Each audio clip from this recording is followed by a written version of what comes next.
demonstrating to this committee how you have acted in accordance with the Nolan Principles or relevant codes. Now, the first such example occurred on the 11th of December, only 4 days ago. You posted on your personal X social media account, and I quote, "Catching the bus shouldn't cost the earth. That's why we are capping bus fares at £3 and investing in new buses and stops." Your words, is that correct, Prime Minister? But X-readers added context to clarify your comment. They said, important reminder, that a £2 cap was introduced by the Tories in 2023. Labour have since risen this by 50%. Prime Minister, which of the Nolan Principles do you consider to have followed in publishing your X post? Well, let me just deal with the substance of that, if I may, because the £2 cap was put in place and it came to an end in December 24 with no funding for it to continue. And therefore, that was the end of that scheme. What we then put in place was a new scheme for a £3 cap on bus fares, which I'm really pleased that we've been able to do. And that's what I was drawing attention to, not only in the post that went up on X, but also in the visit that I took part in last week. But the scheme that was introduced by the last government, I acknowledge that, came to an end. So that was the end of that capping scheme. What we then put in place was a further capping scheme. Mr. Costa. Thank you. Can I turn to ministerial statements to the House and standards expected? Under the Ministerial Code at 1.6 brackets B, it states ministers have a duty to Parliament to account and be held to account for the policies, decisions and actions of their departments and agencies. At para 9.1, it states when Parliament is in session, the most important announcements of government policy should be made in the first instance to Parliament. And at para 9.3 it states every effort should be made to avoid leaving significant announcements to the last day before a recess. Prime Minister, are you familiar with these three extracts from your own ministerial code? Yes. Thank you. Only a few days ago, on Wednesday the 10th of December, on a point of order, the Honourable Member for Harrow East, in respect to the police settlement or the local government settlement, said, and I quote, "Normally there is a debate held about both of these matters, or at least a statement given on the floor of the House, so that members are able to ask questions on the settlements. I understand it seems to be that the government's intention to put out a written ministerial statement on the last day of Parliament and not give us, that is MPs across the House, an opportunity to challenge." Mr. Speaker responded, and I quote, "I do take this matter seriously, and the House should hear that. A written ministerial statement is not the answer on matters so serious, and those on the Treasury bench should have heard that point. We should not shy away from this House. In fact, we should always come to the House first. I cannot say it more than I do, and this is the salient point. Once again, I suggest that at some point the ministerial code needs to be changed if people are not going to take it seriously, people being your ministers. Given Mr. Speaker's response to that point of order, can you tell this committee why your ministers are failing to follow the Nolan principle of accountability, which requires that they submit themselves to scrutiny for their public decisions? Well, I do take this seriously and regularly discuss it with the Speaker, and he raises his concerns with me, and we usually try to address the concerns that he's flagged with us. And I'm always happy to do so. That's an ongoing discussion so that there is the scrutiny that is needed of the statements that have to be made. When ministers fail to update the House and answer questions from MPs, which part of the ministerial code is being upheld? Well, it's not just the ministerial code, it's the role of Parliament, which almost sits above the ministerial code. Mr. Speaker feels this very strongly, that we are accountable to Parliament. Do you feel this very strongly? Yes, I do, and that's why I regularly discuss it with the Speaker and look at. He will usually flag with me where he's got concerns, as I would expect him to, and then we go through those and try to make sure they're not. Were you aware of this point of order raised last week? I was, yes. Thank you. I will now refer to a further contemporary example. I understand that this coming Thursday, the last day before the forthcoming parliamentary recess, your government, Prime Minister, intends to publish a progress report on the Grenfell inquiry by way of a written ministerial statement. Given Mr Speaker's comments and your confirmation that you're aware of that point of order, as head of government, why are you permitting this lack of upholding standards, given the important progress report in the Grenfell inquiry and other statements that I understand will be made on Thursday? What are you going to do about that? Well, I'll happily have a look at the proposed written ministerial statement on Thursday and discuss it with the Speaker. Thank you. Now, paragraph 1.6 bracket C of the Ministerial Code quotes, "It is of paramount importance that ministers give accurate and truthful information to Parliament, correcting any inadvertent error at the earliest opportunity." Prime Minister, you are of course familiar with that paragraph of your Ministerial Code, is that correct? Yes. Thank you. Again, by reference to a recent example and to assist you in showing how you comply with the extract from the Ministerial Code, I would like to turn to last week's Prime Minister's questions, when the Leader of the Opposition asked you, how many extra teachers are there since your government took office? Now, fullfact.org, a neutral website, only a few days ago published that the PM, and I quote, claimed that the number of teachers in England is more than when the Conservatives left office. Fullfact.org added, and I quote, "This is not supported by the latest school workforce census figures, which show a fall, not a rise." Can you tell this committee which Nolan principle underpinned your answer? Well, what I was putting before the House is the fact that we are committed to recruiting an additional 6,500 new teachers, and we've got record numbers of trainees coming into the system, and therefore that number is going up. The role, if you look at secondary schools, further education colleges, the number of teachers has gone up. That's absolutely clear. That's what our commitment was. In relation to primary schools, the number of pupils has gone down pretty dramatically in terms of the birth rate, and therefore the sheer number of teachers at primary level has gone down because less teachers are needed because the birth rate has gone down. Okay, but the focus, just for completeness, in our plan for change and in a manifesto was on 6,500 new teachers for secondary schools, specialist schools and colleges, and that's the number I was referring to. Thank you very much. Can I now turn to the issue of written parliamentary questions and standards? Now, I know my colleague, the Honourable Member for Lancaster and Wyre, as Chair of the Procedure Committee, has issued calls for evidence in her committee's new inquiry. Now, paragraph 9.8 of your Ministerial Code states, and I quote, "Ministers should, where possible, provide full and timely responses to written parliamentary questions, ministerial correspondence and select committee reports." Once again, can I ask you to confirm to this committee that you're familiar with that paragraph of the Ministerial Code? Yes. Thank you. Can you explain why your government is failing to provide timely responses to WBQs as obligated under the standards outlined by your own Ministerial Code? Well, we do our level best to comply, of course, and I think the Procedure Committee is looking into this, which we welcome, and we'll study carefully the findings and any recommendations that are made. Thank you. Paragraph 1.6d of the Ministerial Code states, "Ministers," and I quote, "should be as open as possible with Parliament and the public, refusing to provide information only when disclosure would not be in the public interest." Are you satisfied that this is in compliance with the high standards you've set your government, the responses that are currently being made? Yes, but obviously if the Procedure Committee in due course sets out its findings and any recommendations, I'd want to study them to see whether we can improve in any way. Smith, thank you. Thank you, Chair.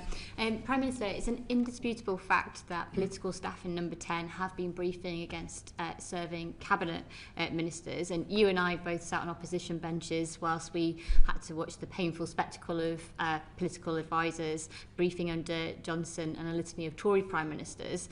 Given that your record when it comes to ministers shows that you've acted very decisively and without favour in terms of applying the ministerial code, I wondered if you could say, given your responsibility for setting and upholding standards across government. If you could explain what steps you've taken to establish the facts and how you're going to ensure that number 10 political staff act in accordance with the Ministerial Code, the Special Advisors Code and the Nolan Principles. Yeah, I mean, let me say to start with that briefing against Cabinet Ministers is completely unacceptable, whether that's from number 10 or anywhere else. And I've made that repeatedly clear to my staff, to the Cabinet, and put in place a number of procedures where there have been such allegations to give me a level of assurance that it has not happened in relation to direct briefings against ministers and members of the Cabinet. But I've been really clear and consistent on this with my staff, with my team, with the Cabinet, and put in place procedures when there are allegations to assure myself what the situation is. Well, and on the subject of leaks, Prime Minister, last week the Treasury Select Committee had the Chancellor in front of us, and she was very cross about the information that was in the 13th of November Financial Times article by George Parker, a renowned political journalist, and she was clear that that was a leak, and she said, and I'm absolutely categorical, and I'm quoting her here, that this was not an authorised briefing. It was incredibly damaging and frustrating. That is why we have a leak inquiry. It was not briefing that was signed off by me or any of my ministers or officials. It was unacceptable. So that does, if it's not the ministers and other officials in the Treasury, there is a danger that it could have been a leak from number 10. Do you think there was a leak from number 10 Downing Street about the budget? In relation to that incident, there's a leak inquiry going on, as I think I know we know, the Chancellor. yes, absolutely, yes, the Chancellor's announced. So that will go wherever the evidence takes it. So if there was a leak from number, do you think there was a leak from number 10? I've no reason to think there was a leak from number 10. So, but if there were a leak from number 10, what would you do about? What would you do if there was someone was found? Take action. I mean, and I have taken action. It's very difficult with leaks to get to the source of the information. You would take action. Where that has happened in the past, I have taken action. Which has led to the removal of individuals. Okay, so you would go as far as removing an individual if they were found to leak the budget? Obviously I'll wait for the inquiry, but I mean, the inquiry will go wherever the evidence takes it. There's nothing to inhibit where they will go, and I'll take appropriate action if there's a finding. Because the report in the FT was very clear. It talked about an official source, and Mr. Parker is a journalist who would have sourced that story. So it's a very big concern. Okay. I'll get to the bottom of these leaks. They are. In any organisations, they're intolerable. I took the same action when I was head of the Crown Prosecution Service. There is a leak inquiry. It can go wherever the evidence will take it. And if it comes to a conclusion, I'll act on it. Okay, so you're going to be ruthless with whoever's done this if they're Well, I want to stop these leaks. Thank you very much. Mr. Alberto. Thank you, Chair. There is a separate code of conduct, of course, governing standards for special advisers. It's called the Code of Conduct for Special Advisers. You are, of course, familiar with this document, aren't you? Thank you. Paragraph 13 of the Code of Conduct for Special Advisers states, and I quote, "Briefing on purely party political matters must be handled by the party machine. For the purposes of this code, can you confirm that Labour Party leadership speculation is a purely party political matter?" No, I'm not sure I can.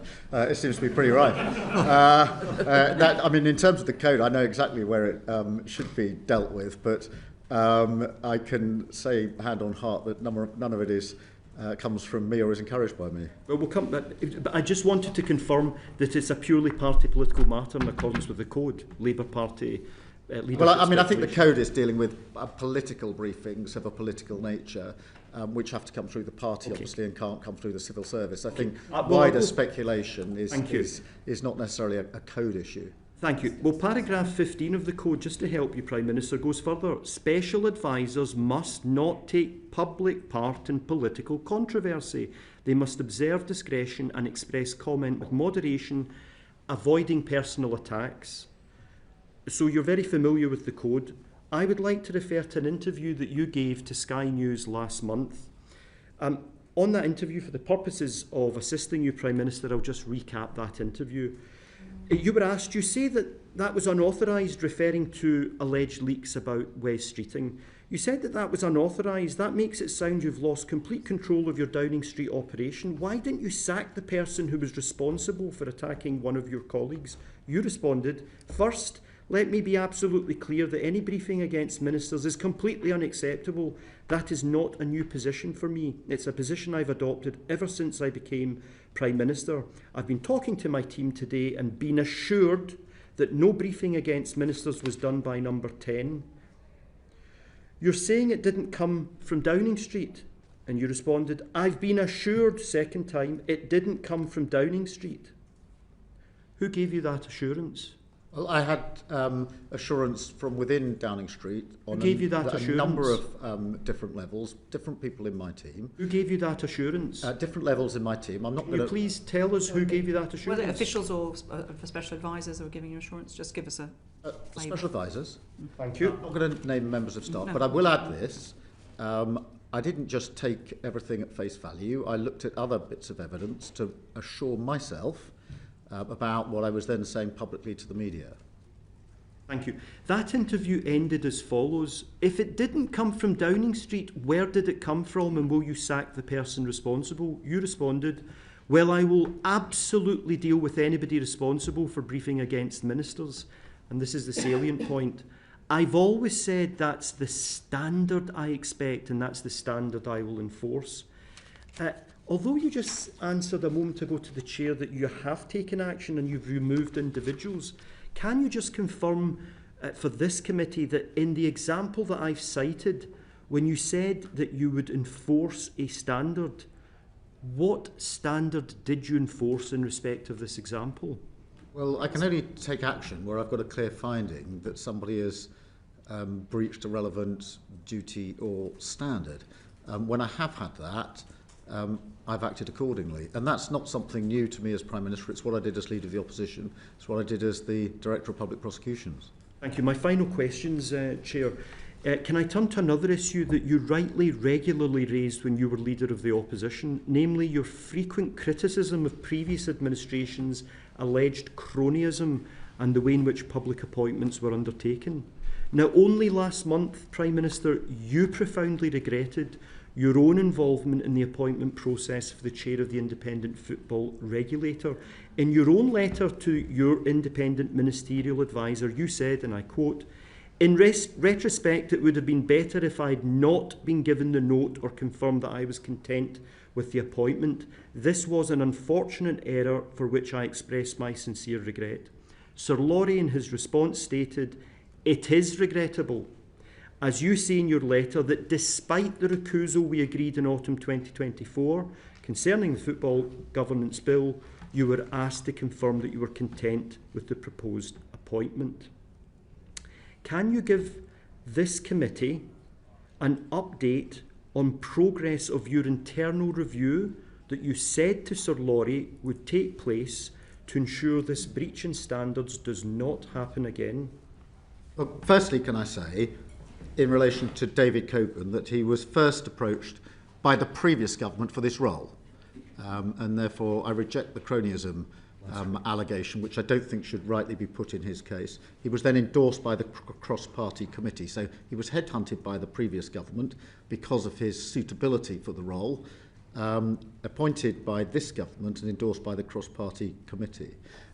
I had recused myself in relation to the bill. The decision to appoint was for DCMS minister. That's set out in the legislation, in the statute. So I knew full well it wasn't my decision.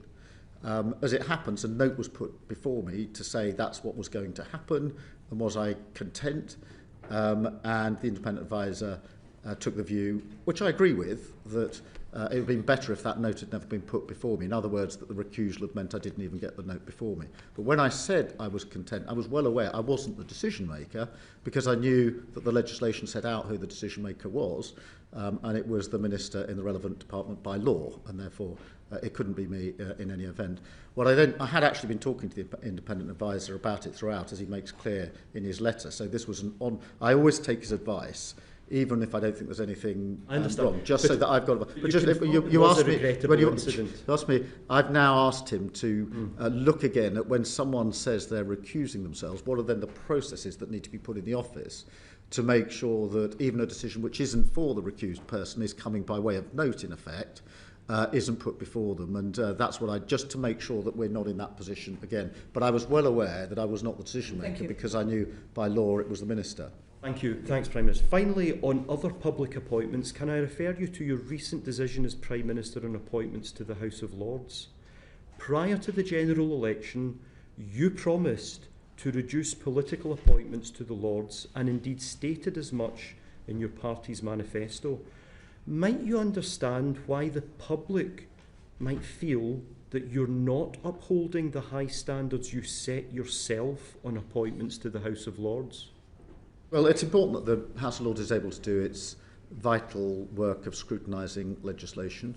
There's an imbalance in the Lords at the moment in the numbers of peers for the relevant political parties, and it's right that we get the balance right as we go forward. But the overarching work to reduce the size of the House of Lords is ongoing. The Hereditary Peers Bill has been going through, and it is important. My question, it was specifically about your comments prior to the general election and the decision that you made last week. But thank you very much, Prime Minister, for the answers that you've given. Thank you. Simon Hoare, MP. Thank you, Chair.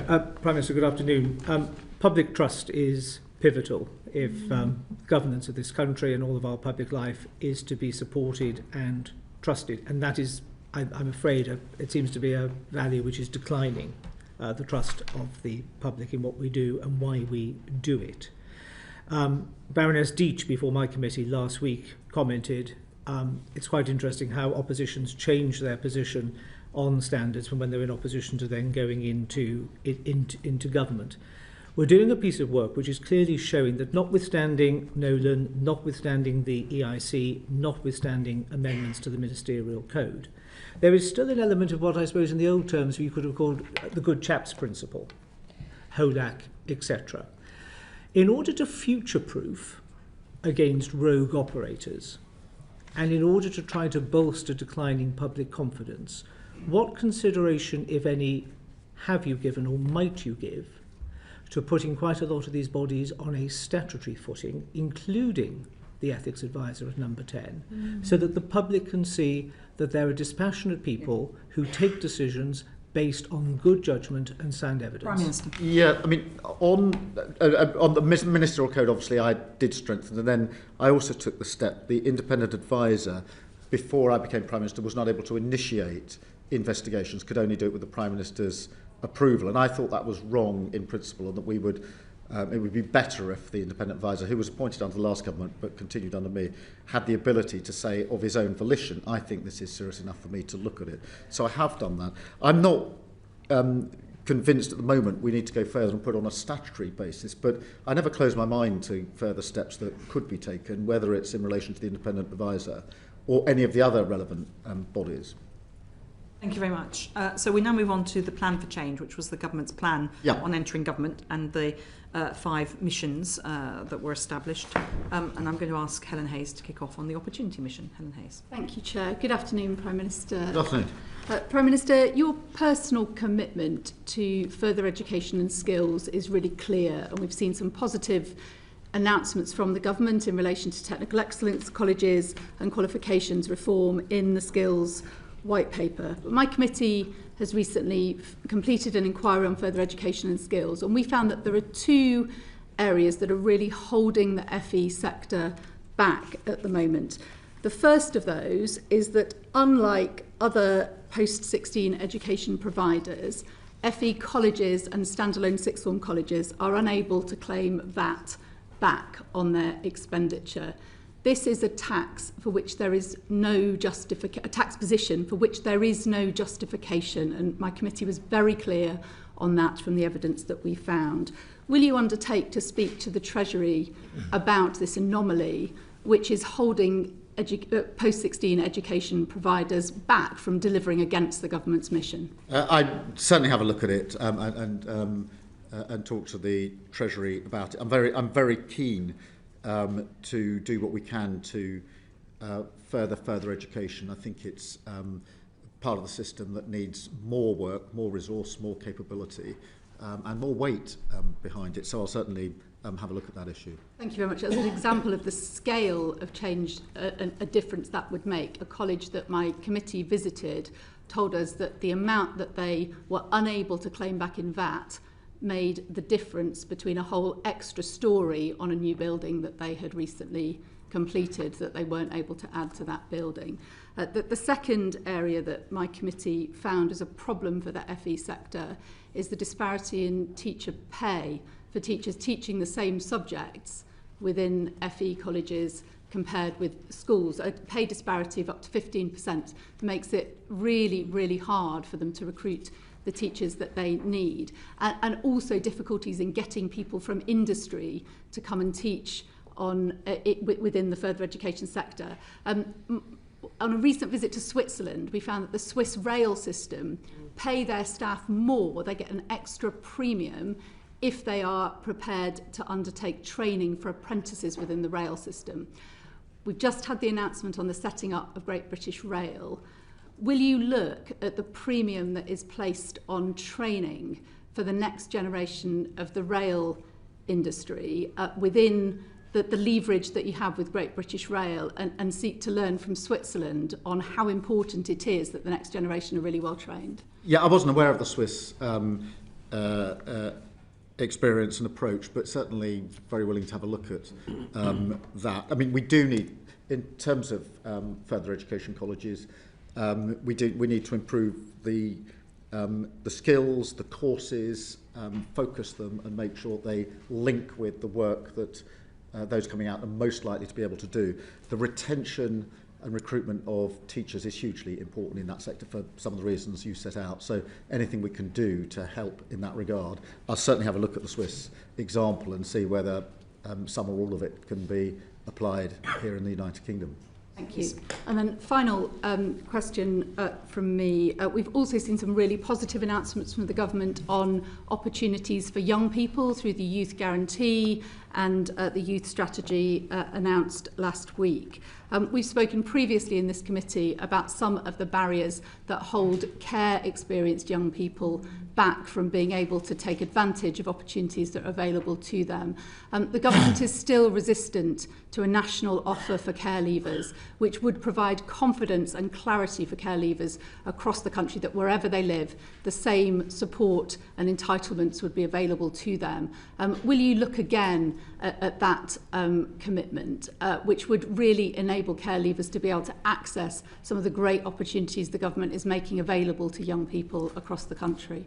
Yes, and certainly in the context of the Youth Guarantee, that would be a sensible place to start in relation to the support that's going in from 13 weeks for 2 years and then into, if necessary, after 18 months, the offer of a job that the government will support with business so that young people can actually get into a job, which I think will make a material difference as a stepping stone to them. But certainly happy to look at for care leavers where there's anything in the Youth Guarantee or the Youth Strategy for that matter. If you're a care leaver who can't access housing or you can't access help with transport costs, which some care leavers can and some can't, depending where you live in the country, you're not going to be able to access the 13 weeks of training to get into employment. Certainly happy to look at that again.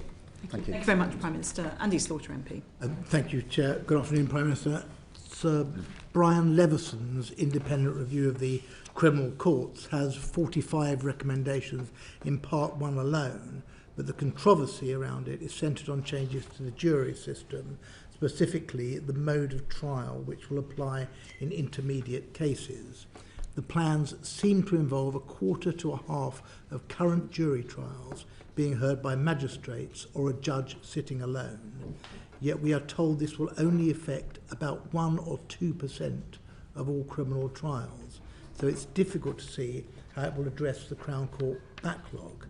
Would it not be sensible to postpone decision on the future of jury trials until we have more reliable information and can see what the impact on the backlog will be? Well, I mean, firstly, just putting those figures into context, of all the cases that go to court, criminal cases that go to court in this country, 90% are in the Magistrates' Court and therefore don't have a jury in any event. 10% go to the Crown Court, where there's the potential for a jury. 7% of those plead guilty, and therefore, of all the criminal cases that go to our criminal courts, 3% currently go before a jury. They're the most serious. The proposals that Brian Leveson has recommended, and he's a highly respected judge, and would change that to about 2.25%. On its own, I accept the challenge that will not on its own be the silver bullet that speeds up our criminal cases, but it is one element of a package. And I'm acutely aware that victims in our criminal justice system are waiting too long for justice. I'm particularly concerned about violence against women and girls, where all the indicators are that still 60% of victims and survivors will not make it through to the final hurdle of being in court because they'll have dropped out along the way, either pre-charge, during charge, because they're waiting 3 or 4 years to give their evidence. And even in the last week, I've had examples of a 14-year-old who gave evidence when she was 18 and was cross-examined uphill and down Dale about that. Very hard 4 years after the event to deal with that.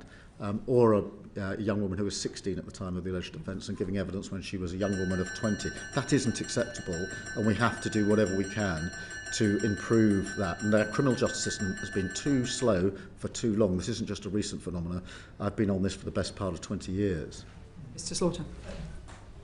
It's also the case that, and this is not in the Leveson report, that magistrates' court sentences are proposed to go from, until very recently, 6 months for an offence up to a maximum of 24 months.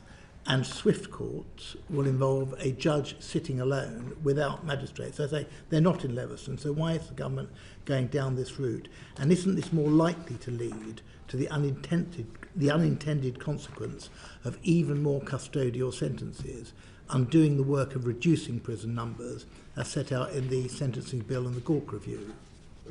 No, I don't think so. I mean, look, the most serious crimes will still go before a jury. So anything over 3 years, all indictable only offences, rape, murder, manslaughter, GBH, robbery, arson with intent to kill, all those very serious offences still go before our juries. But we have to answer the question, how do we speed up the processes that we have? How do we make a system that measures the delivery of justice in months, not years, and it's been years for far too long.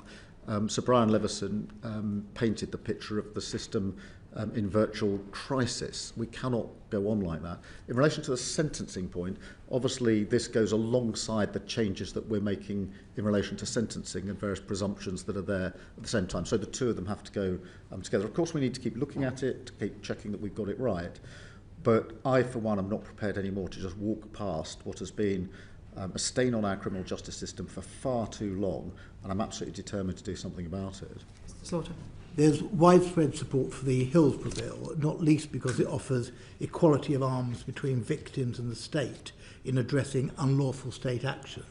Doesn't the same inequality exist between the press and those who, in Jerry McCann's words, are monstered by them?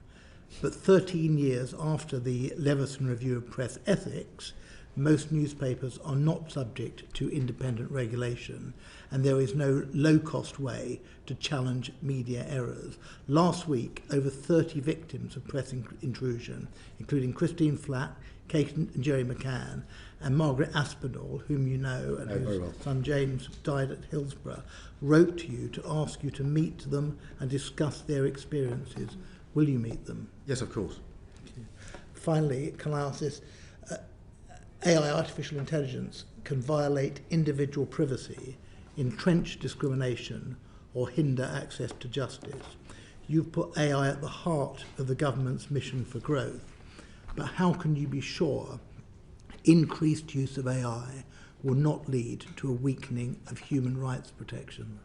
Well, we need to get the balance right. I think with AI, it's a huge opportunity. There's huge potential, whether that's in health, where already we're seeing the difference it can make. I've seen for myself some of the use of AI to identify blood clots in stroke victims much more quickly than can be done otherwise, and literally saving lives.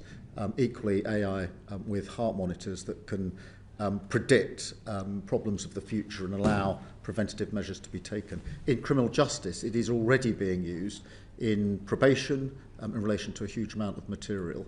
And I know that the judiciary are interested in how it can improve criminal justice. Now, it needs to be within a framework, an architecture that is aware of and attuned to the risks, of course. But I don't think we should, for that reason, take the decision that we wouldn't use AI where it can improve criminal justice or the delivery of all our public services. No, I don't think anyone's saying that, but it can include personal data, it can be discriminatory, and it can lack transparency, and that needs some human oversight, does it not? Yeah, we do need to make sure we've got the balance right, and where there are potentials for risk, then we need to put measures in place. I completely accept that. Thank you, Prime Minister. We know that the Joint Committee on Human Rights, as well as a number of other committees in this House, are looking at a lot of these very issues. I'm sure they'll be feeding that into the government's thinking on this. So thank you. Karen Bradley, Dame Karen Bradley. Thank you very much, Chair, and thank you, Prime Minister, for being before us. When will the government publish the new Violence Against Women and Girls strategy? As soon as possible, and I was in Downing Street when we brought together all of the various bodies that are helping work with us on that the week before last, and so now we're looking at very shortly in the future. I think the sooner we can get. Well, I would hope to do it as soon as possible. I don't want to commit to a date that ends up not being possible. But I'm not. I mean, I'll be clear with you. I want it out as soon as possible. I'm really pleased with the work we're doing on this. We've got incredibly good individuals and organisations working with us on it, and so we will get it published as soon as we can. The Home Secretary was on the media round yesterday talking about things that will be in the strategy. I expected we'd have a statement today on it. I'm very surprised we've not got it, if she can do the media round on it. Yeah, I mean, we're very close. I think we're just finishing off the final bits in the strategy, but I do want to get it out as quickly as possible. I think, Prime Minister, I mean, in response to Mr De Costa, was saying how you thought in statements the House were important, and here's an example of one where there was a lot being discussed by ministers in the media to the public, but not to Parliament. Yeah, which is it?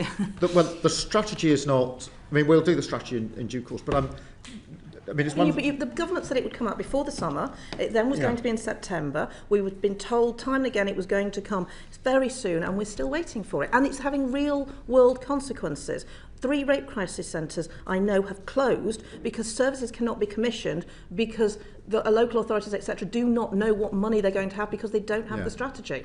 No, I want the strategy out as quickly as possible. There are measures we put in place already. The use of specialist in 999 control rooms has been widely welcomed. The National Policing Centre for Violence Against Women and Girls has been established, the domestic abuse protection orders. So there's a number of measures we've already taken. But I mean, I'm not pushing back on it. I want the strategy out as quickly as possible. We just need to finalise it and get it out. We all do. £53 million has been committed to perpetrator programmes for highest risk perpetrators. There hasn't been a similar amount of money for victims' services, and there's a real disquiet in the sector that actually the victims are being forgotten. What would you say? Certainly the victims are not being forgotten. They're at the centre of the strategy on violence against women and girls. There's no money for them that's been committed so far. Well, I'll look at the money commitments again and make sure that we've got that right. But this is a commitment of the government in relation to violence against women and girls. It's a personal commitment of mine. I've been working on this since I became the Director of Public Prosecution. I remember when you shadowed me when I was in the Home Office. That's why I'm surprised. No, I genuinely want to do as much as we possibly can. The figures on violence against women and girls are appalling. They've been appalling for a long time. 3 women a week killed by their partner or ex-partner, and that's been the statistic that's been there ever since I've been looking at it, well over 20 years. And we have to shift that, and we need to do that with the strategy and pull together all of the individuals and organisations who've got huge experience here, and that's why I brought them all into Downing Street as a group the week before last. We'll look forward to the strategy. Yeah. Another thing we're waiting for is the police reform white paper, which again we were expecting we'd have by now. Do you think there are too many police forces in England and Wales? Well, I'm not going to speculate in relation to that. I do think we need to. Prime Minister, you were DPP. You might have a view on this. Look, when I was DPP, we reduced the number of CPS areas from 42 to 13. So we streamlined that. I'm well aware that you also have to look at where the courts are streamlined, where probation is streamlined, etc. But no decisions have been made about this yet. But are there some functions that could be across forces. Yes, I think there probably are, and where that's been possible, it's worked well. Are there some areas, such as the uniforms, the police cars, that could be better looked at across a number of forces? Yes, I absolutely think there are. So I'm up for rationalising it, but no decision on what the final configurations look like has been arrived at in relation to that. Put a plea in for Staffordshire, having had what happened to Staffordshire ambulance services when we merged into West Midlands. I think we'd like to keep our police in Staffordshire. No, I completely get that. And the chief constable knowing his or her patch is really important. Really is. The question is I've approached it slightly differently, which is, are there sort of structural issues where you could look types of offence which aren't usually confined within a county border, where we could make better use of work across forces than we are at the moment, rather than just a structural reset in terms of numbers isn't, I think, the answer to this. The answer is probably looking at the functions and where those functions sit. Thank you, and we'll look forward to the white paper. I want to finish on asylum accommodation. The government said that they were looking to open large sites in Crowborough and Inverness by the end of November. They've not opened yet. When will they open? As soon as we're satisfied that they're ready, but we have got military sites under consideration. Obviously, we need to make sure that they're suitable and that all the necessary checks have been carried out. But we do want, asylum hotels were at their height measured, I think it was 400 or so. They're down to about 200 now. I'm absolutely determined that we will close them by the end of this Parliament, sooner if it's possible, and that's why military sites are under consideration. Can you understand the how local residents feel and the uncertainty there is? They've been told that they've been identified as a site. They don't know when it's going to open. They don't know what the clientele are going to be, and there is real concern. And the MPs that represent those areas have made representations to me as chair of the Select Committee. We really need to understand how this is going to affect local areas. Can you sympathise with that? I do understand that, and in the end, the question needs to move away from where are we housing people whose asylum claims haven't been processed to how can we more quickly get the lists down so we don't have to go through the exercise of housing them anywhere or for very long. We inherited record levels of claims because they weren't being properly processed under the last government. We are bringing them down as quickly as we can. But for me, that has to be a priority because in the end, whether it's hotels or other accommodation or military sites, the better answer to the question is how do we get the numbers down in the first place? Thank you very much, Mr. Patricia Ferguson, MP. Thank you, Chair. Prime Minister, earlier this year, the UK's first sanctioned drug consumption facility opened in Glasgow. It's called the Thistle, and it exists because of a statement of prosecution policy given to it by the Lord Advocate. In the Scottish Affairs Committee's report, we urged the Government to take an evidence-based approach to the facility's future. In its response, the Home Office has reiterated that it will not amend the law to put the facility on a sound legal footing. Given the scale of Scotland's drug crisis, with the highest death rates in Europe from drug overdoses and drug abuse, can you commit to reconsidering the position if the evaluation from the pilot shows that the facility has been effective in reducing drug deaths and drug harms? Yep. First, let me pick up on your absolutely valid point that there are just an unacceptable, a terribly high number of drug-related deaths in Scotland, particularly in Glasgow, which is very much the focus of this discussion. We've looked at it and we do not intend to amend the law, but the way, as I understand it, that the scheme operates in Scotland allows it to take account of factors that are peculiar or more focused, I should say, in Scotland, particularly the high number of deaths, in relation to prosecutorial discretion in terms of what action will follow if these centres are set up. So that is an area which, to my mind, is rightly better taken by those in Scotland addressing the particular issues that they have. But I don't think it should lead to a wider UK-wide changing of the drug laws. Thank you very much indeed, Prime Minister. Cat Smith, MP. Thank you, Chair. Prime Minister, you've repeatedly said that the economic mission of this government is to be on the side of working people. Is that still your position? Yes. Yes. And do you consider farmers, many of whom are getting up at 4 a.m, working 365 days a year, feeding the nation, to be working people, yes or no? Yes, I do. Thank you. Because last year, rural communities, including many farmers, put their trust in Labour for the very first time in a very long time and gave us a mandate for change in this country. However, and I hear this from many of the 950 farm holdings in my constituency, feel like they were misled around the changes to IHT and APR, which are going to pull the rug from underneath farming communities and obliterate the family farm for many farmers. We're in a situation now where elderly farmers or farmers with terminal diagnosis are in a position whereby if they die before April, their farm will pass to the next generation with no tax implications. But if they die after, the potential of their family farm being completely unviable. Can you see how farmers can feel like this government hasn't necessarily treated them in the way that they expect to be treated as working people?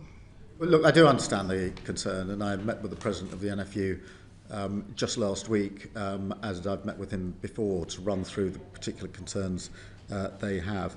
I do think on agricultural property relief, there had to be sensible reform, and I think this is sensible reform. We did make an amendment in the budget, obviously, in relation to the spousal transfer, and more generally, we are sustaining £11.8 billion in sustainable farming this Parliament, so there's a lot of money set aside in the budget.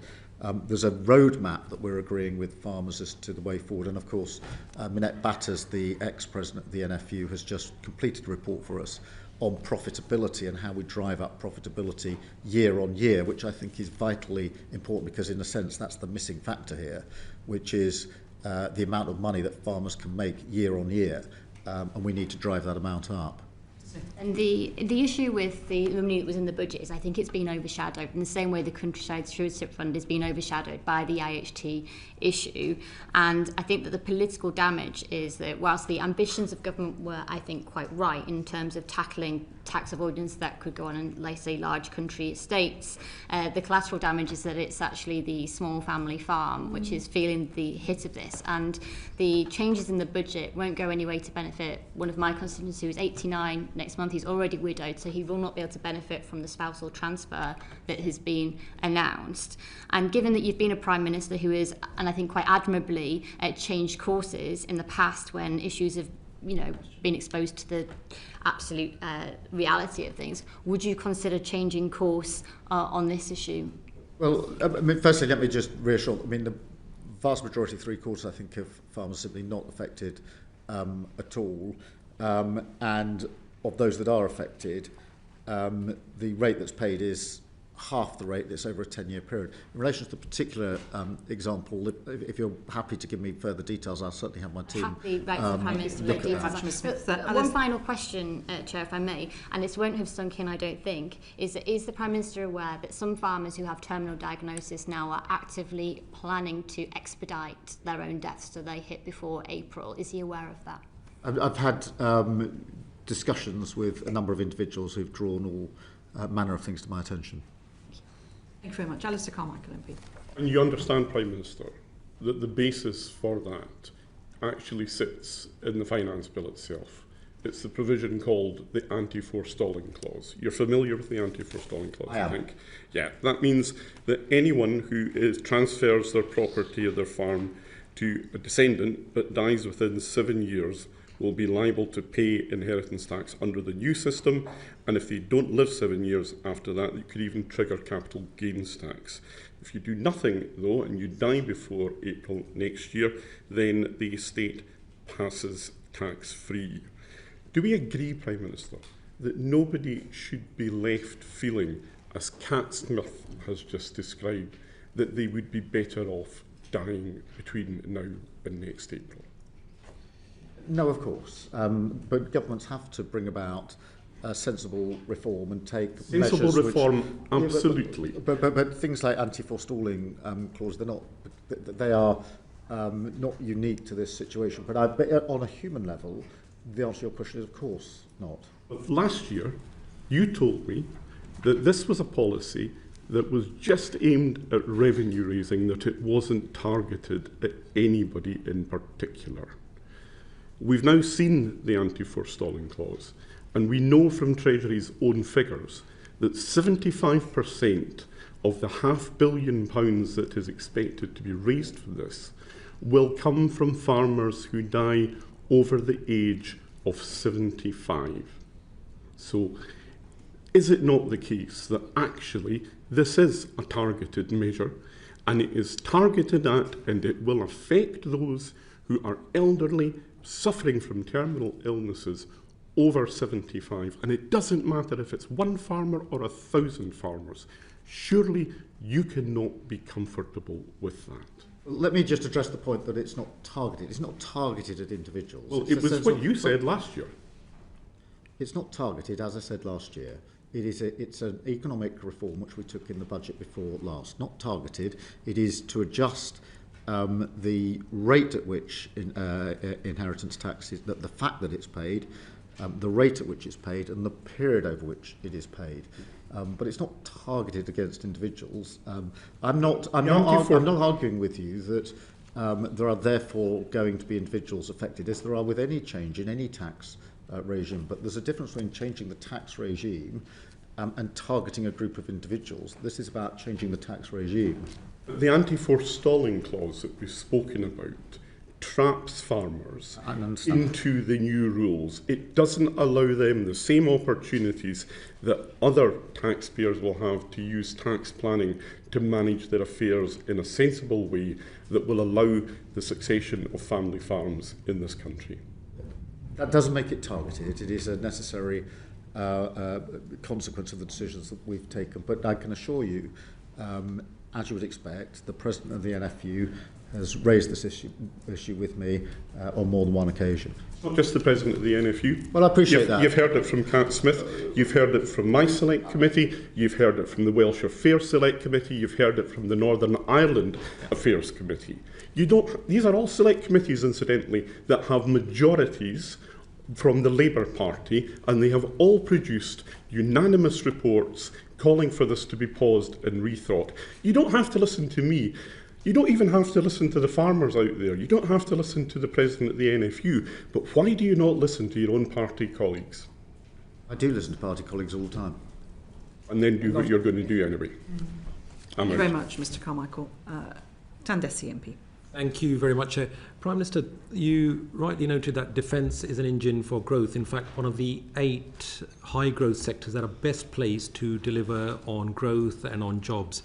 But there was hardly anything new for defence within the budget. And how can it therefore be an engine for growth if we do not have a clear, credible approach to increasing defence spending, not just up to 2027, but we need to give confidence to the supply chain well beyond that, rather than just having this hockey stick approach whereby most of the increase in defence spending is always planned for years and years into the future.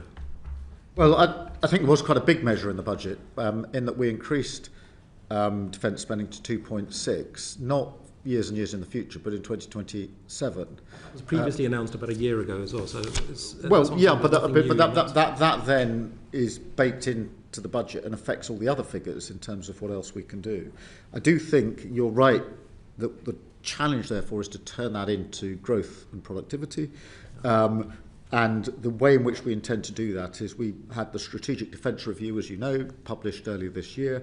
And we are now pushing forward with the Defence Investment Plan that is on the back of that, where the actual decisions get taken in terms of how we put the Defence Review forward. But the other thing we've done is to create a hub for smaller businesses that can feed in to the defence spend, so that the extra money that's spent on defence can be felt in different communities through different businesses. On top of that, as you will be aware, we are taking the opportunities to sign big deals with other countries. With Norway, we signed a big deal for frigates, £10 billion to be built in the Clyde, and with Turkey, Typhoons, £8 billion, predominantly to be put together, assembled in Lancashire. And they then boost that local economy, but there are many, many businesses that feed into that. Okay, well, it still doesn't answer my underlying question, but let's move on. I'm glad that you mentioned the Strategic Defence Review and the Defence Investment Plan.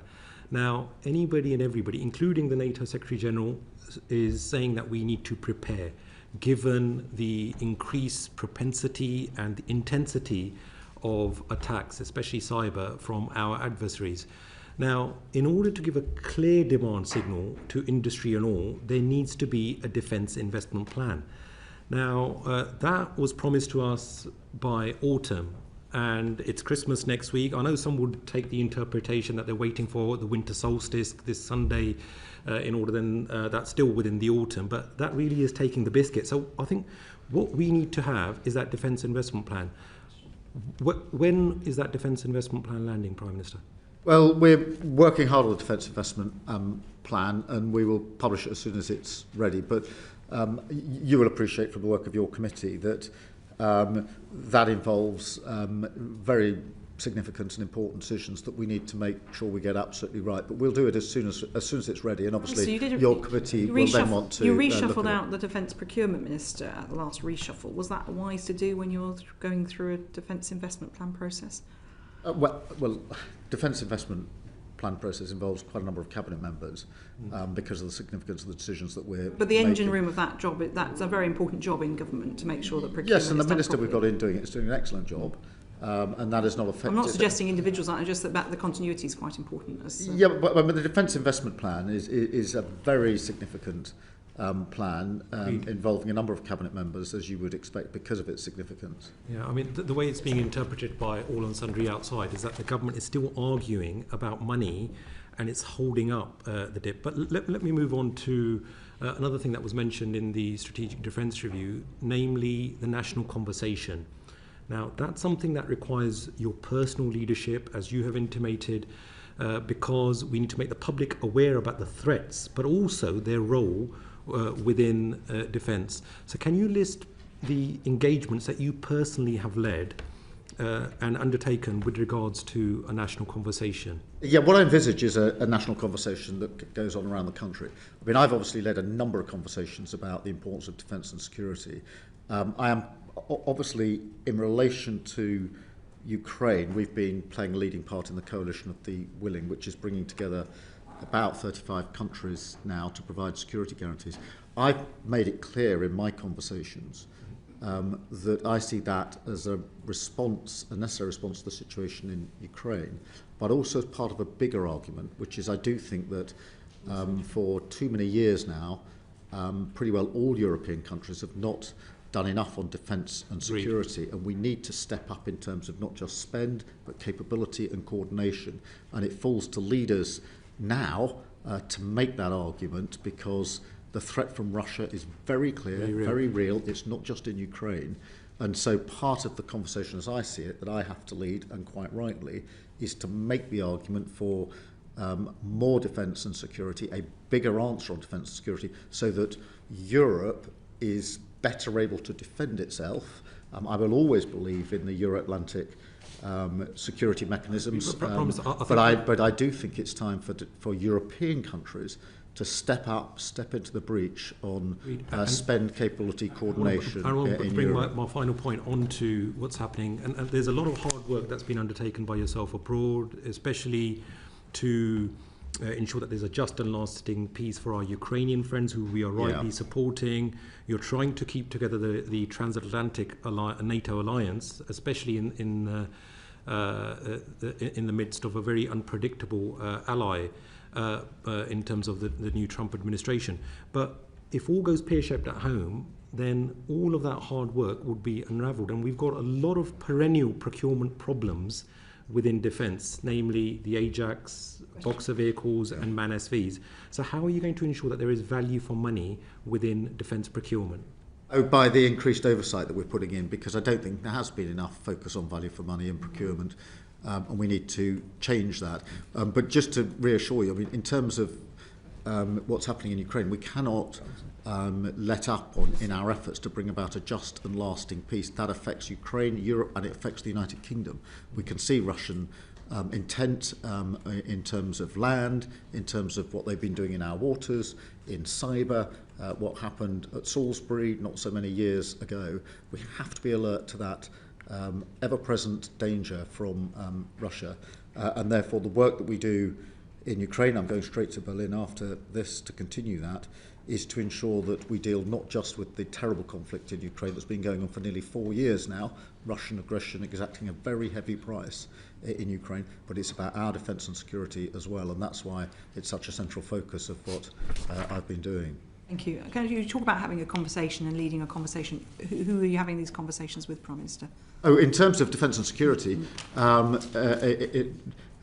all the other countries involved in the coalition, internationally, all of the work we're doing in the media in this country in relation to different communities, the discussions I have in every community I go to where there's when you say communities, industry. you mean geographical communities? Okay, Lancashire for the Turkish deal, I went there to talk to the communities there about the impact. When you say communities, you mean the workforce, their families, their communities. The same in the Clyde. I went to talk to the apprentices, to the workforce, and their wider communities. I mean, they're two examples, but we're doing this across the country. It needs to be, I would accept the challenge, it needs to be more formalised into a conversation, which is what we envisaged in the strategic review, and that's a bit of work that needs to be fast-forwarded, in my view. But the conversation in terms of the dangers we're facing and what we have to do to step up to those dangers and what that means for strategic decisions in this country. We've got the conversation, and then it's the delivery that Mr Dessy was highlighting as needs to happen. Thank you. Mr Eston, Bill Eston MP. Thank you, Chair. Good afternoon, Prime Minister. The energy price cap is set to be £83 higher in April next year than it was at the general election. That's after the budget measures that your Chancellor has announced. Energy costs are set to increase as a result of improvements to the network and new generation, including sizable C. They're going to go on to consumer bills. Chris Stark, your own champion, says that energy bills will be slightly lower in the run-up to 2030. Is there a danger, Prime Minister, that people will say you haven't kept your promise to reduce energy bills by £300? Well, as you will see from the budget, we're taking every step that we can to reduce energy bills, and that's why in the budget we took the decision to reduce energy bills to take £150 off bills for every household. That, as you know in your committee very well, is in addition to the £150 that we've taken off by way of discount for last year. It was the 3 million of poorest households. We've now doubled that to the 6 million poorest households. We need to take further measures that accept your challenge, but I'm also absolutely clear that the only long-term way to get energy prices down is to make the transition to renewables, because energy prices are, at the moment, still a reflection of the fossil fuel market that we are on, the international market, which of course has been profoundly impacted by Ukraine over the last 4 years. Thank you. Certainly, thank you. And the point that Chris Stark is making is it will take until 2030 to start to see them coming down. You don't have very long to get that £300 reduction. No, that's why we're pulling every lever. I'm well aware that for many families, the vast majority, the cost of living is the single most important issue, and that their energy bills are one of the bills they worry about the most, which is why we took the decision in the budget to take that £150 off bills. But do we need to do more? Yes, we do need to do more. Do we need to get to the transition to renewables more quickly? Do we need to try and resolve the situation in Ukraine for a whole bunch of reasons, but among them the fact that Ukraine has affected our energy bills more than anything else in the last 5 years or so. Thank you.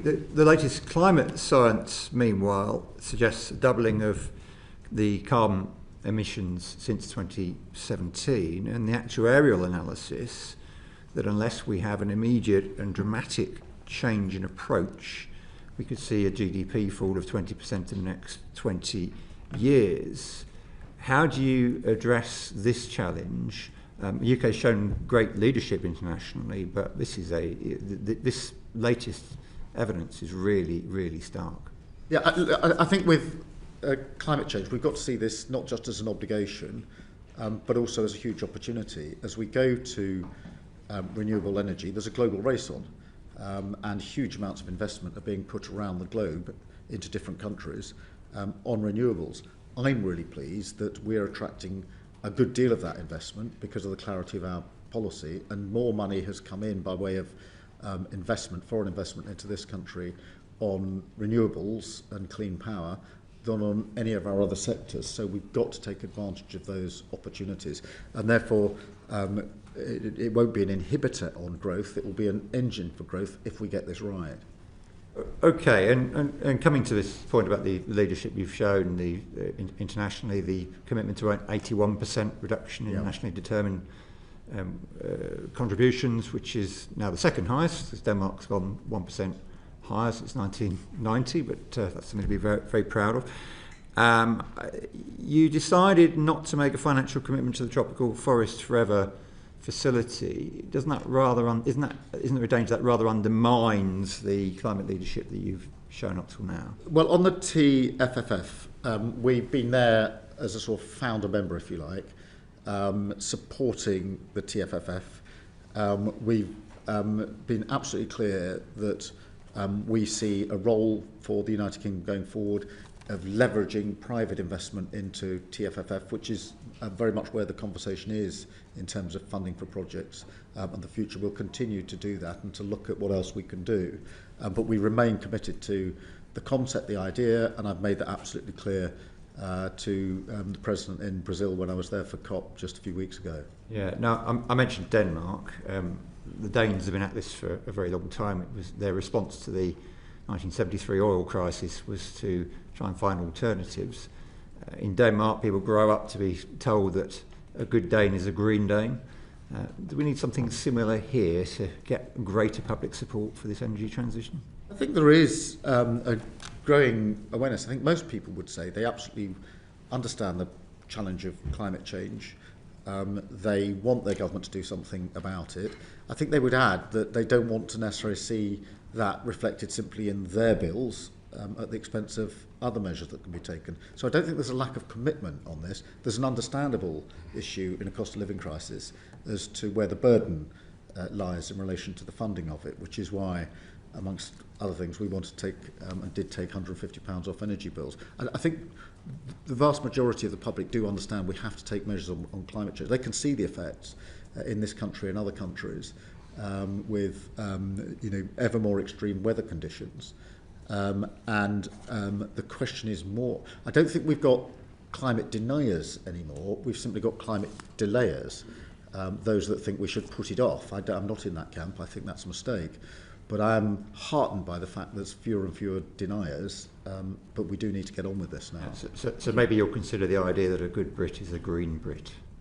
Well, I'm not sure about that. I mean, I'm sure the Green Party would seize on that in a moment. But look, many more people cycle and walk and are conscious of when they're buying things, what they're buying, and make conscious choices in relation to it.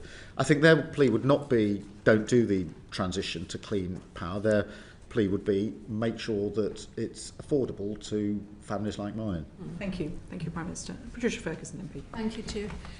A recent report by the Scottish Affairs Committee found that clean energy jobs, the creation of clean energy jobs, not being keeping scale or pace with the loss of jobs in the oil and gas industry. Harbour Energy UK, the largest oil and gas producer, has indicated that one of the reasons it's cut 350 jobs this year is the UK's tax regime. How does the budget decision to retain the energy profits levy align with the government's commitment to protect existing North Sea jobs and to deliver that fair and orderly energy transition we'd all like to see? Well, just putting this into context, I think over the last decade or so, probably 70,000 jobs or so have been lost in oil and gas, and there's a declining base. And therefore the transition to renewables is really important, and there are lots of investment opportunities in renewables, and that we need to make that transition. It needs to be a fair and just transition, particularly for those in Scotland who we thank for everything they've put into our energy supply for a very, very long time, but we do need to make that transition. In relation to Harbour Energy, ultimately that was a commercial decision by the business, but that doesn't take away the impact that will have had on those working there and their families and their communities. In relation to the tax, we've made it clear when the tax will end and looked at how the tax works, but it is important that we make the transition to renewables because in the end that will guarantee generations worth of jobs in Scotland and elsewhere. We are committed to oil and gas being part of the mix for many years to come. And obviously, we made changes to the tieback scheme just recently, which is something the sector had been asking us specifically to deliver on. I'm pleased we've been able to do that. Thank you. Ms Ferguson. I think our committee was very concerned, however, that the scale and pace of the creation of the new jobs in the new industry was not anywhere near close to the number of jobs that we're losing in the oil and gas sector. However, if we look at some specific jobs that we lost at Grangemouth, earlier this year, you yourself, Prime Minister, ring-fenced £200 million from the National Wealth Fund to support Grangemouth going forward. We haven't seen any concrete proposals coming forward as a result of that funding, although there was a good announcement last week that has come from other funding announced in the budget. Can you tell us why delivery of those changes, new jobs at Grangemouth, is taking so long? Yeah, look, well, firstly, we obviously put a £100 million package in to support the community, invest in the local workforce, along with tailored support on good alternative jobs. Then we announced the 200 million from the National Wealth Fund for co-investment with the private sector. That has yielded about 100 inquiries from the private sector, which is a good thing. So we need to go through those. And at the budget, just a few weeks ago, we announced over £14 million to support the projects that are viable going forward from that. So what we're doing is whittling that down. There has been a good level of support. I'm really pleased that that has happened. I think that is at least partly because we indicated we'd put the 200 million down through the National Wealth Fund. Now we need to work through those that are viable and put the support. That's why the 14 million was put down, to support the options that are viable so that we can go with it. I think Grangemouth has a huge potential future, by the way. I think it's, I absolutely do not see it as one of those cases where decline is inevitable. I think that the potential for Grangemouth is huge, particularly carbon capture and other projects. And so we need to seize that and make sure that Grangemouth is the successful future that I know it can be. Do you think we will see new jobs being created in Grangemouth soon? Yes, I hope so. And what we need to do is obviously have a support package for the workers that are there at the moment and work as quickly as possible to bring these inquiries and opportunities to fruition. We were worried in the committee that Grangemouth might in effect be the canary in the room and might be the precursor to other such losses. And of course, within a month of our report being produced, we saw the proposed closure of Mossmoran, putting another 400 jobs at risk. Now, Exxon has also said that UK policy environment drove the decision to focus its business elsewhere in the world. We are aware, however, that they have closed a plant in France and are likely to close one in China too.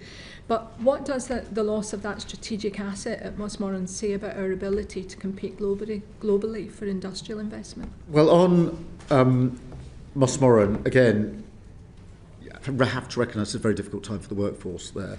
To reassure you and others that we engaged constructively with the company over a 6-month period to see whether it was possible to put a viable plan together, because we recognise the importance of it. In the end, it was consistent with decisions they were taking in other countries in relation to their particular project. We have to pick this up as a challenge and look at what viable options there are going forward. But I can assure you we worked hard with the company for 6 months to see whether there was an option, but the needs of the business were very substantial, and hence the measures they took in other countries as well. Thank you very much. Simon Hall MP. Thank you. Prime Minister, on a scale of 1 to 10, how gutted are you by the BMA's latest strike action vote? Oh, very gutted. Is that 10 out of 10? 10 out of 10. It's irresponsible at any time, particularly at the moment. It comes on the back of a very substantial pay increase in last year or so. There's a deal that we've put on the table that could have been taken forward, and so I think it's irresponsible action by the BMA, and not for the first time. Thank you. Okay. Maybe irresponsible, and I agree with you on that, but it's not actually surprising, is it? I mean, you've pointed to the massive pay rise last year. for which there were no productivity improvements linked at all. The BMA could be accused, but with some justification, of thinking they've got the government over a barrel, and you will eventually cough and sign the cheque if they shout enough. Prime Minister. Well, that's not going to happen. I mean, we've been really clear about that, and it hasn't happened. And in terms of productivity, notwithstanding the action of the BMA, in terms of waiting times and waiting lists, we brought them down, and we said we'd do 2 million extra appointments in the first year of a Labour government. We've done 5 million, and that's thanks to the NHS staff. So even in the teeth of the BMA action, we're working on productivity and heading in the right direction. Their action now puts that in jeopardy at a time of terrible flu just before Christmas. So that is clearly going to have a negative impact, but so too is it. I mean, the supermarkets can work out when their Christmas rush is going to start and prepare for it from Easter time. There appears to have been precious little winter preparedness in NHS England this year, and when you overlay the unforeseen challenges now presented by strike action, elective surgery is being postponed or cancelled.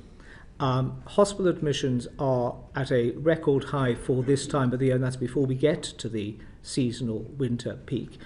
Why was the government so underprepared for this annual thing called the winter crisis, which, because it happens every year, can no longer surely be described as a crisis? Well, I don't accept that we were. I mean, the preparation...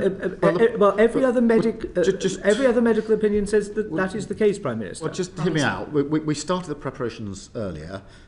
We've taken decisive action. 17 million patients have been vaccinated. That's more than this time last year, including 60,000 frontline NHS staff, more than this time last year. So, the waiting times and waiting lists are still coming down, and we're improving on ambulance times. Bit by bit, I accept it's not completely moved enough in the right direction yet.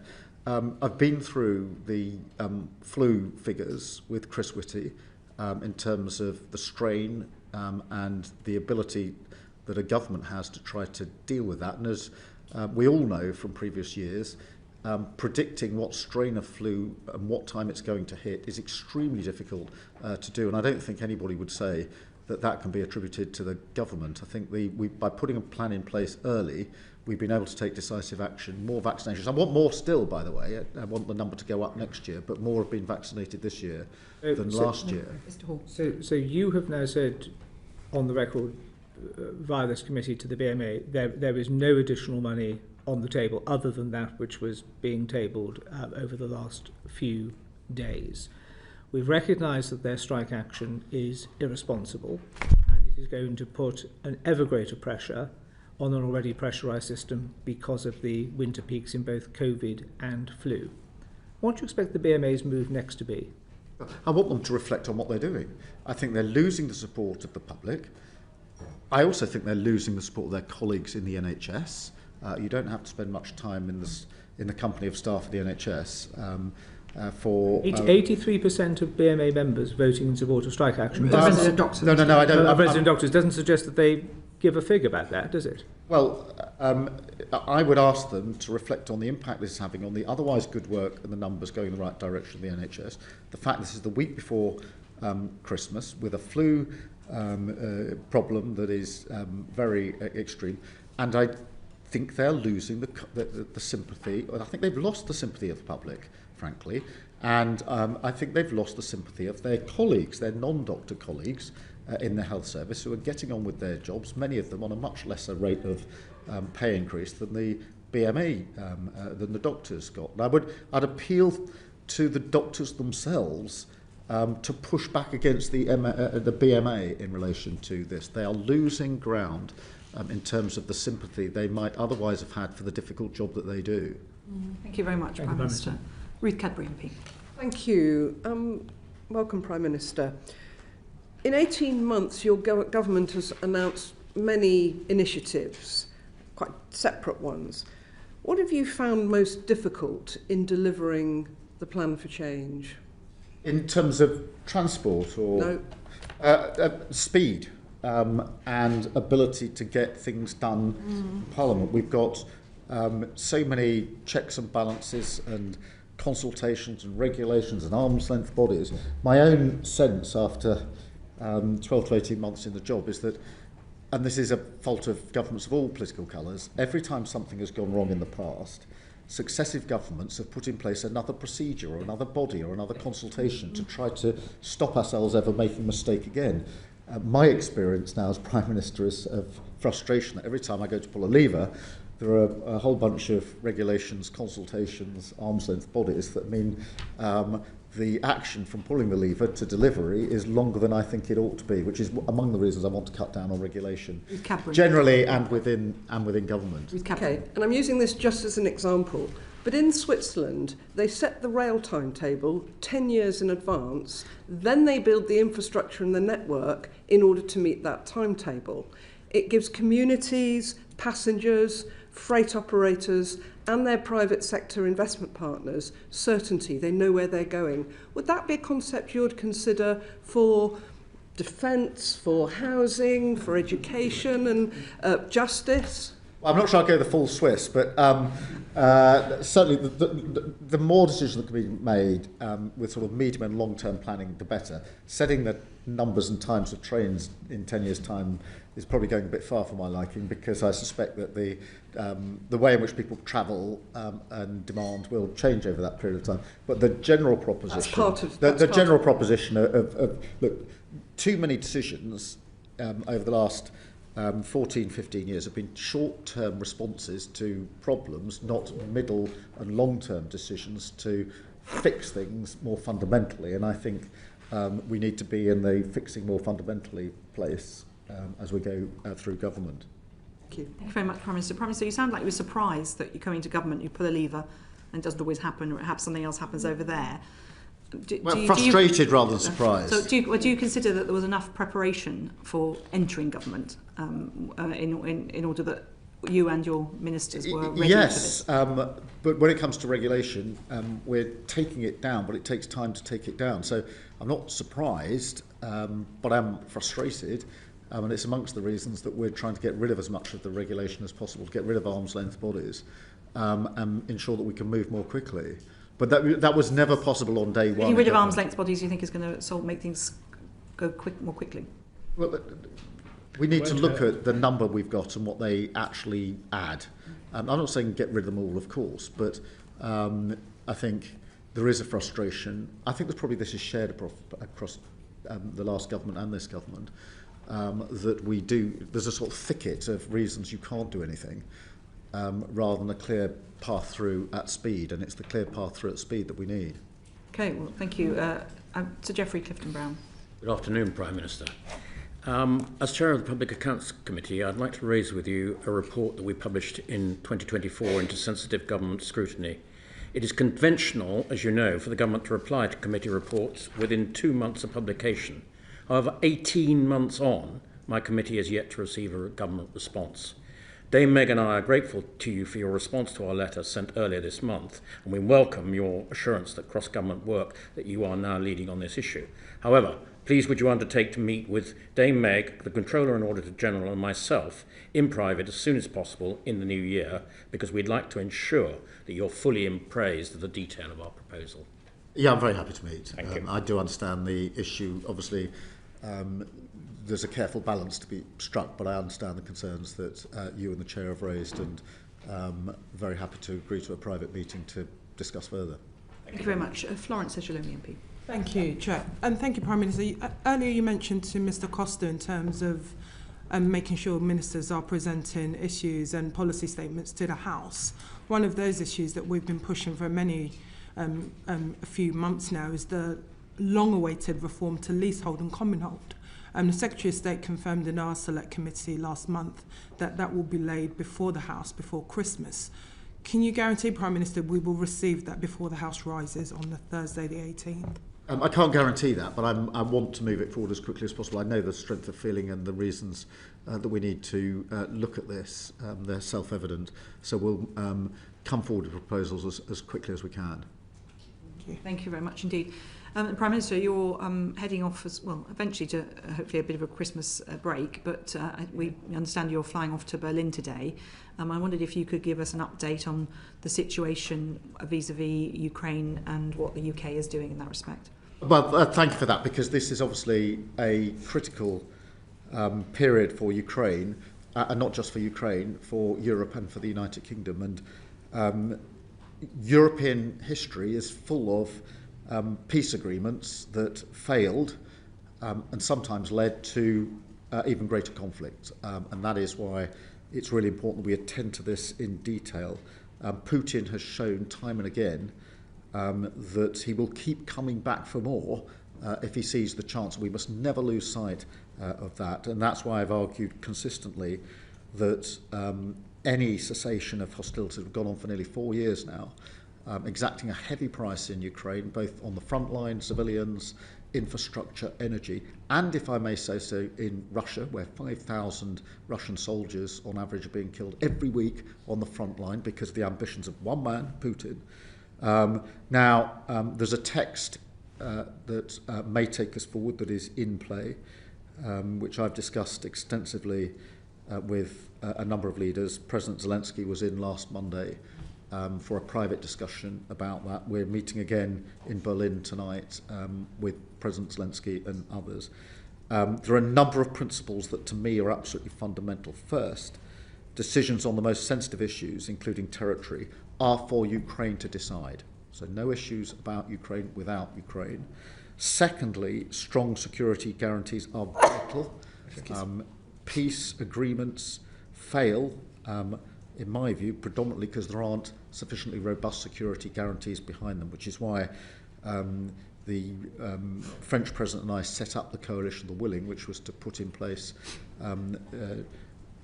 guarantees from the Coalition of the Willing countries in accordance with and alongside the US playing a full part. And then the third principle is that elements that affect NATO, Europe and the EU must involve NATO, Europe and the EU and their institutions and members. And we must, whilst we strive for a just and lasting peace, and we do, and there's no country that wants that more than Ukraine, we must keep supporting Ukraine in the fight and keep the pressure on Putin, because only Russia stands in the way of peace, nobody else. And so that is the principal case that I have been making, will continue to make tonight. I hope we can make some further progress. We certainly had a good session in Monday in Downing Street last week, but the route to peace is not a straight road, but we will keep on trying to get to the right outcome, because, as I say, history is littered with peace agreements in Europe, which people had faith in, but in the end fell apart and led to even worse conflict. You talk about security guarantees. Would that be British personnel and British equipment on the ground in the region? If necessary. I mean, what we did with the Coalition of the Willing was to draw up. We had a political process with the leaders. We had a military process with the military planners, and we said to them, we want military plans for the air, for the sea and for the ground, and for Ukraine's own capability. So we now have military plans in each of those areas. If necessary, that does involve ground deployment, but obviously at the moment the prior question is whether we can get to a just and lasting peace. Mr. Dessy, did you want to? I think okay, well, thank you. Given the Prime Minister needs to go to Berlin, we don't know how even the Chair of the Defence Committee would rather you went to Berlin. Well, can I thank the Prime Minister very much indeed for his time. The transcript of the session will be available on the website uncorrected in the next couple of days, with thanks to our colleagues at Hansard, thanks to our colleagues at both time. We hope, Prime Minister, that you do get some time for yourself and your family over the festive period. Well, thank you, and can I wish all the members of the committee and their families a peaceful Christmas and New Year. Thank you very much indeed. Order, order.